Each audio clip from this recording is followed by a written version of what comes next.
Hi friends, എല്ലാവർക്കും എൻ്റെ ഈ വീഡിയോയിലേക്ക് സ്വാഗതം. ഈ വീഡിയോയിൽ നമുക്ക് 10 ക്വസ്റ്റ്യനും ആൻസറും നോക്കാം.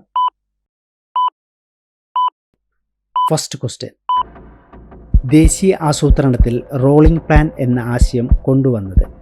ഓപ്ഷൻസ്: എ ദേശീയ government, B Indira Gandhi, C Janata government, D Jawaharlal Nehru. Your count start.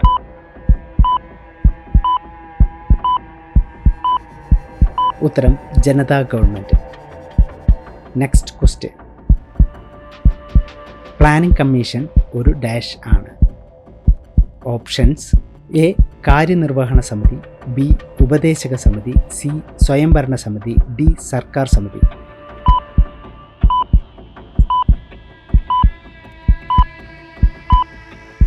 ഉത്തരം ഉപദേശക സമിതി.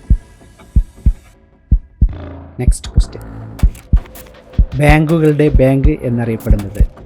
Options: A State Bank of India, B Punjab National Bank, C Reserve Bank of India, D Indian Overseas bank.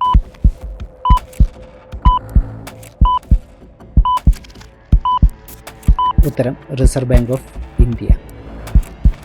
Next question: ₹1 note പുറപ്പെടുവിക്കുന്നത് ആരാണ്?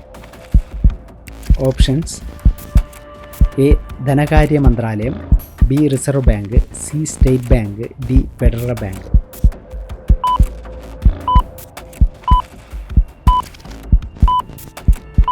ഉത്തരം A ധനകാര്യ മന്ത്രാലയം. Next question: Indian സമ്പദ് വ്യവസ്ഥയുടെ പിതാവ്?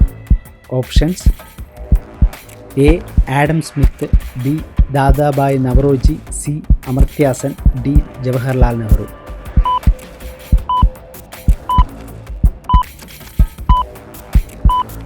ഉത്തരം ബി ദാദാഭായ് നവറോജി.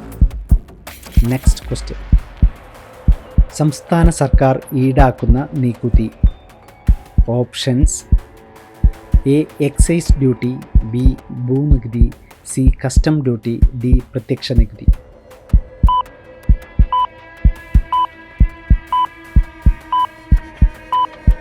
ഉത്തരം ഭൂനികുതി. നെക്സ്റ്റ് ക്വസ്റ്റ്യൻ: ഹരിത വിപ്ലവത്തിൻ്റെ ഫലമായി ഏറ്റവും കൂടുതൽ ഉൽപ്പാദനമുണ്ടായ വിളവുകളേവ?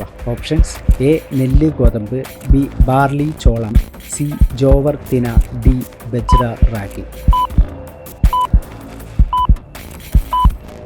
ഉത്തരം എ നെല്ല് ഗോതമ്പ്.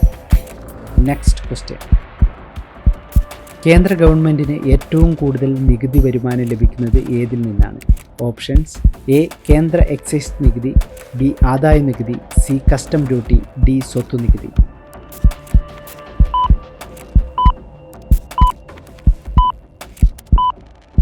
ഉത്തരം എ കേന്ദ്ര എക്സൈസ് നികുതി. നെക്സ്റ്റ് ക്വസ്റ്റ്യൻ: 2003 നെടുങ്ങാടി ബാങ്ക് ഏത് ബാങ്കിൽ ലയിപ്പിച്ചു? Options: A State Bank, B Central Bank, C Patiala State Bank, D Punjab National Bank.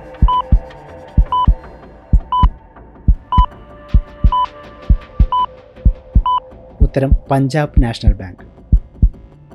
Next question: ദേശീയ ജനസംഖ്യാ നയം പ്രഖ്യാപിച്ചതെന്നാണ്? Options: A February 2000, B June 2000, C February 2001, D June 2001.